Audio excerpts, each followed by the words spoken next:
One. Well, welcome to Serving in Business podcast. I'm here with the host Steve Ramona.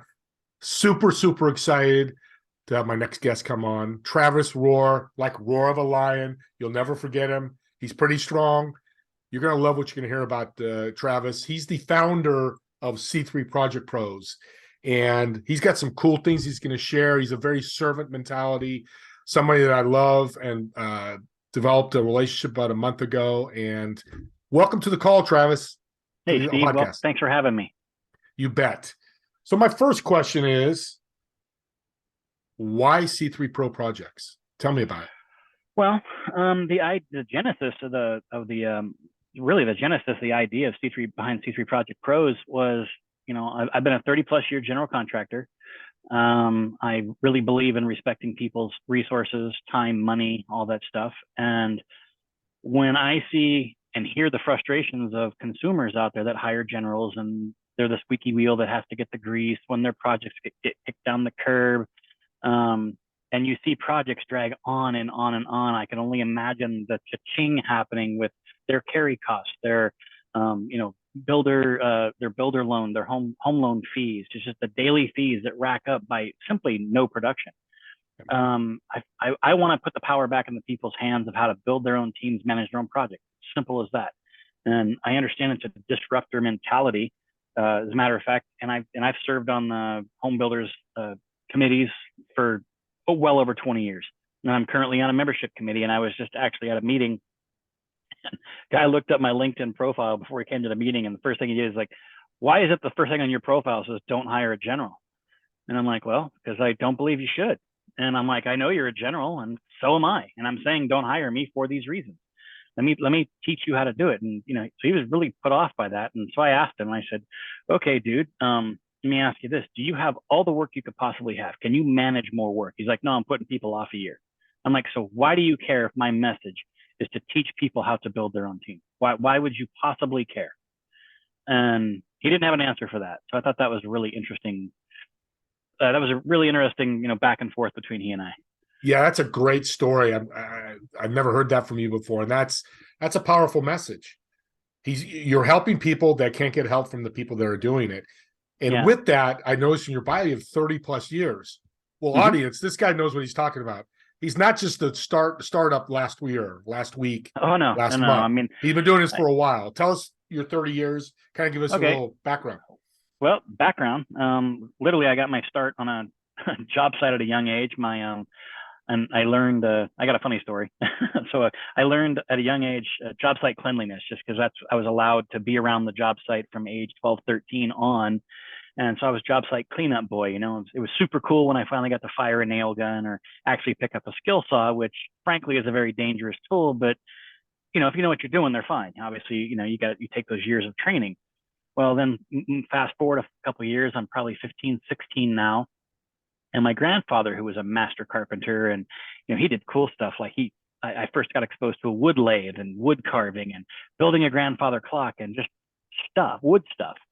I was building a handrail with him, and frankly, I think handrails are like a centerpiece fixture when you walk into a home. These beautiful, glorious handrails. Well, he taught me at a young age how to do it. So I could build the curvilinear ones, and different. Doesn't matter what the banister is. It's like I had a call recently, and a guy says, "Can you build?" Yes, of course I can build it, without even knowing what it is. It's like, yes, I can.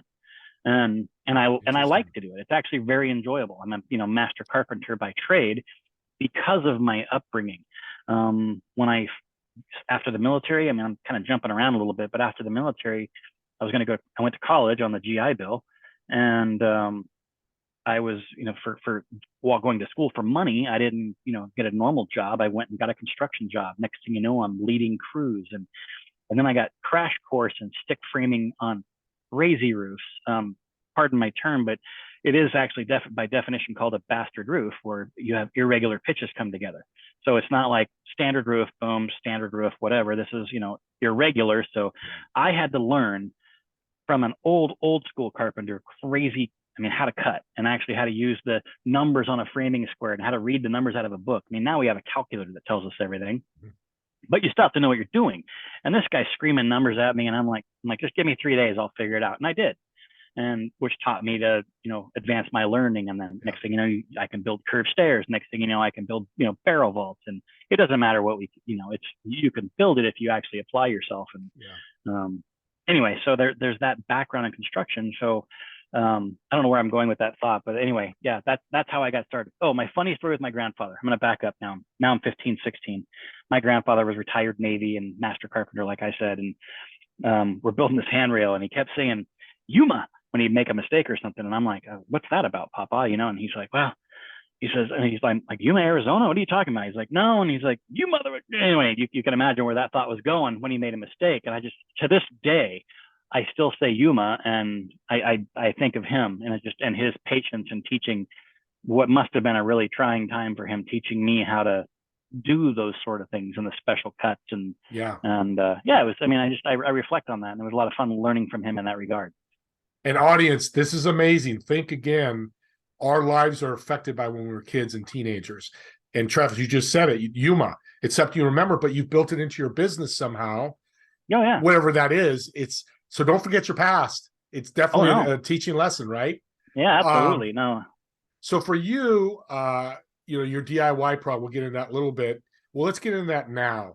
Tell me why Steve Ramona want to hire you, Travis, and use your system to help me build my bedroom, let's say. What is the benefits to you than me going to a general contractor? Okay. So I have two programs, and as you mentioned, the DIY, and my second one is for property improvement, like house flipping, if you will. So the DIY kitchen and bathroom one, really the idea for that, it's really, this is going to blow your mind. I don't know if I shared this with you, but if I can teach you how to manage a kitchen and bathroom renovation, I want you to think about this for a moment. Number one, it's the most common renovation amongst homeowners. Number two, it's the most likely to go over budget and over time. Number three, it is the most intimate space in your house. Now, think about that for a second. Yeah. Is it really? Yeah, it is. It's where you make your coffee. It's where you have your routine. It's where you have your evening social gathering. It's where the family community comes together. So when you're deciding to do a kitchen or a bathroom, again, crazy spaces, you're disrupting your life for real. And that needs to be managed with the utmost care and consideration. And so I'm not saying don't hire a general. I mean, you can take my program, which is really low price point. You can take my program, and even if you decide to hire a general contractor, consider this. You're going to be the most prepared consumer on the planet and be able to know if he's doing a good job for you or not.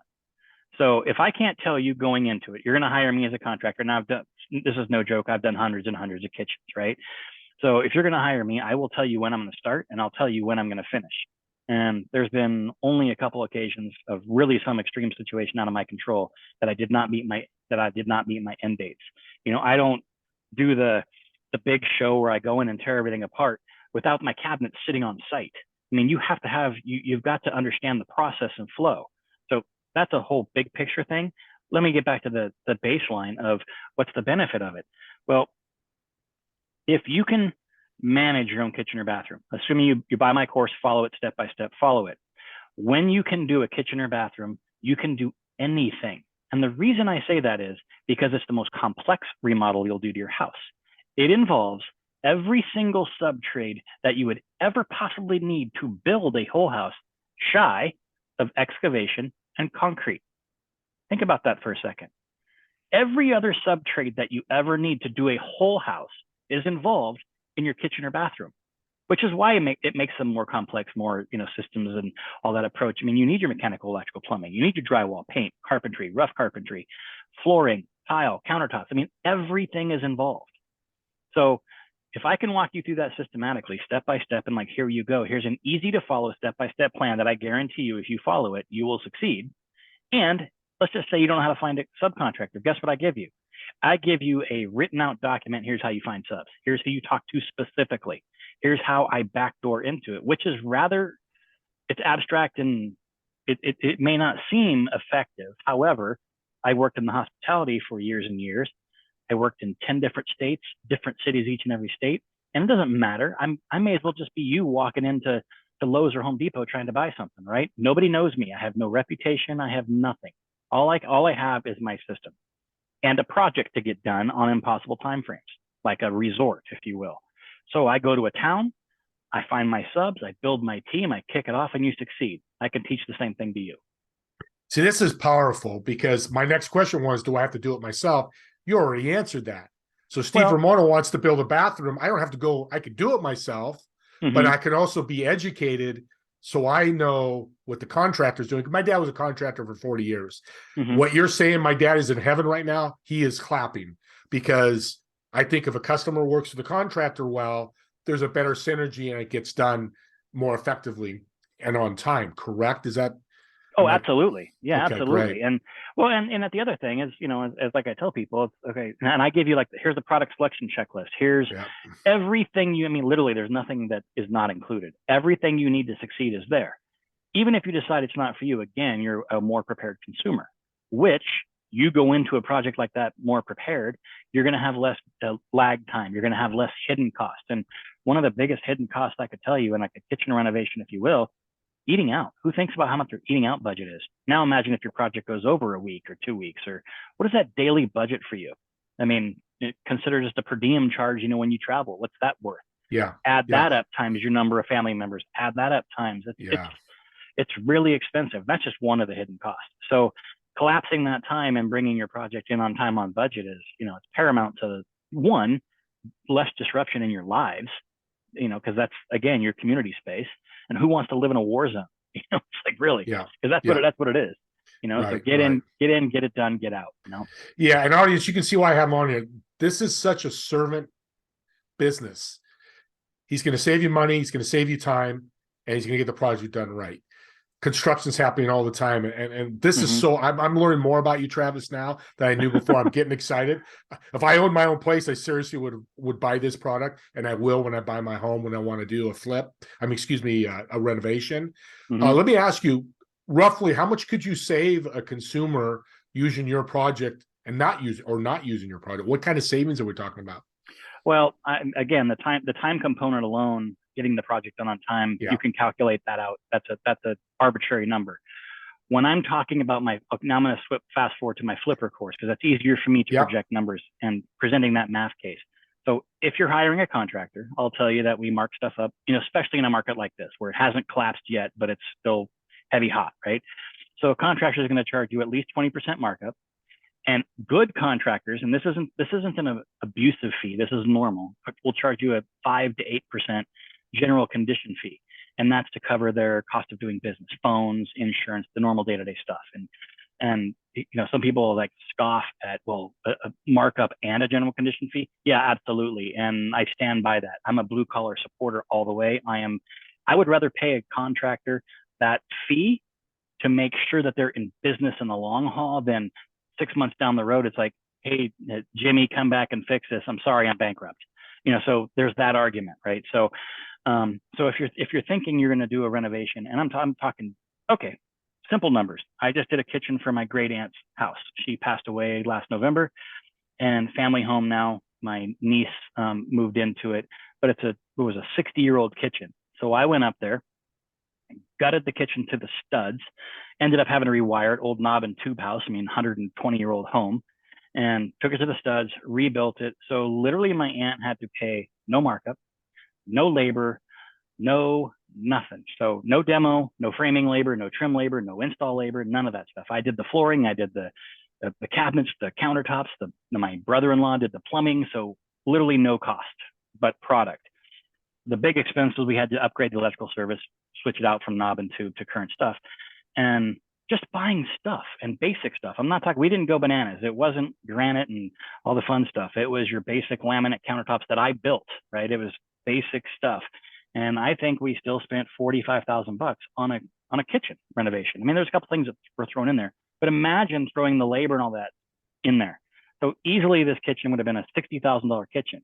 Now, add 28% to that. You do something, I can grab my calculator right here. What would that math have been? So on that project alone, times 28%, $16,000 $16,800 would have been the markup. I'll tell you, my DIY course cost $797. Oh my God. To have managed it yourself. So, that's just one thing. If you're going to go to my flipper course, it's got a higher price point, but I do a math case where I save you 20 or 30 grand per flip. And some people are out there doing three to five flips a year. Well, baseline, if I'm saving you 20 and you times three, I just gave you a $60,000 raise for following a blueprint that works. My framework, my blueprint, my system, it's step by step, it's comprehensive, it works.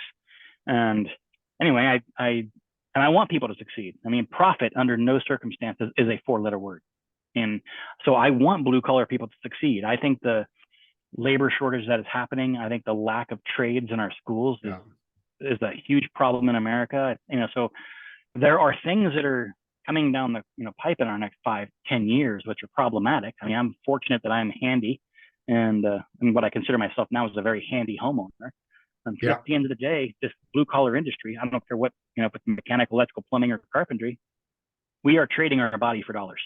Yeah. And, I'm 54 now, and I've lifted a lot of heavy stuff, and I played rugby for 7 years. So my body isn't what it used to, it's got beat up. It hurts now. And audience, I want you to listen to a couple of things he said. One, the savings. But on top of the savings, it's something that's valuable, and a big value is you're learning something that you can use down the road. And of course, you get to keep it as it's a lifetime opportunity and knowledge base that you get to keep. That's powerful. But what did Travis say? A couple words, one word, 2 or 3 times. I want you to succeed. So audience, I want you to hear that. This is why I have guests like this, like Travis. We all need to make money. People out there in business, that. But backed up with value and profit and succeeding and winning, to me, that's a win-win situation. And then this is why, Travis, we need to help them. Who are the COI center of influences that you'd like to connect with that maybe the audience knows that can help you get this out there? Because people need to know it. Well, that's a good question. The DIY market it's as it turns out, is a harder market to penetrate simply because it's just too broad. I mean, I'm throwing a fishing line in the ocean, right? Yeah. So I think that ultimately, at this point, I'm laser focusing in on the flipper market. So the big flipper, the 2 big flipper names out there in the country right now, and it's Jerry Norton and Ryan Pineda.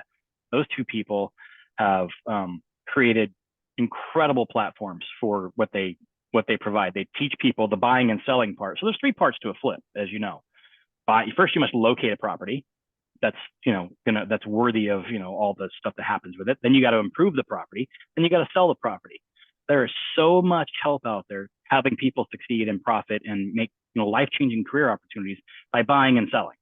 That's out there, and there's plenty of help out there. I'm playing in that messy middle, and I have yet to find anything that I'm doing that's offering this training for people. And if we can teach people to maximize, can you think of the generational wealth that we can create off of this? And that's needed today. I mean, it's with this unknown economy we have, with all the stuff going on. So it's just it's really So if I were to say, like, Bigger Pockets podcast, if I could talk to those guys, and my hero, I mean, he's my hero, is Mike Rowe. He's such a blue collar guy, and he's got the Mike Rowe Works Foundation, teaching people how to do trades. I find that guy to be amazing. Well, I'll tell you what, anybody out there knows Mike Rowe, I'm going to have Travis's contact information in here. Please connect him with him, because as you can see, Travis got something pretty special here. His special sauce is all over the place. It's a large hamburger right between the bun and the meat. The value he's giving, the ability to learn, low price, peace of mind. Those are 4 values right there that everybody needs now with Mr. COVID, and I call it Mr. COVID because it was not a Mrs. It's a Mr. He came barging in our door.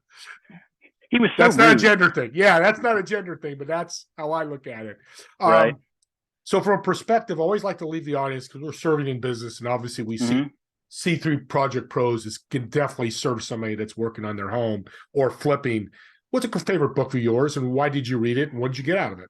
Oh man, I have so many favorite books. It's ridiculous. But honestly, one of my favorite books is Infinite Game by Simon Sinek. I mean, number one, that guy's a treasure. And the reason I like the Infinite Game is it's really thinking it's not about short-term success or short-term gains. It's incremental things that happen, and it's the long game. It's why you never burn a bridge. It's why it's like just simply be kind and be honest and have integrity and do those things. And who knows how that kind of it's going to manifest itself and come back to you. So I really love the infinite game for that, because it's not a short win situation. This is about, well, like you said, this is a skill. What I'm offering is a skill to you that will serve and serve and serve you.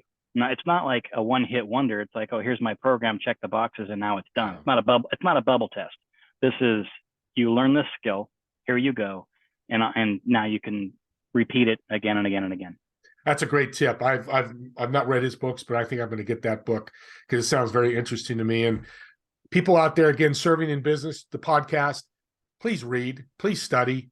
That's one thing that you can do that's going to cost you very little, but bring you impact. Same thing Travis is doing. He's educating you. You know somebody, his contact information is going to be in the chat, in the podcast for you guys.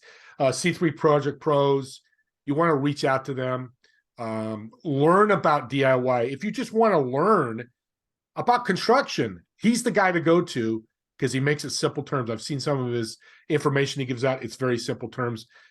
My dad being a contractor, I have a little more knowledge, but I still don't have that much knowledge, and I could probably do this as well. And I probably will be when I'm ready to buy a home and renovate. But I want to leave the audience with one more thing before we close.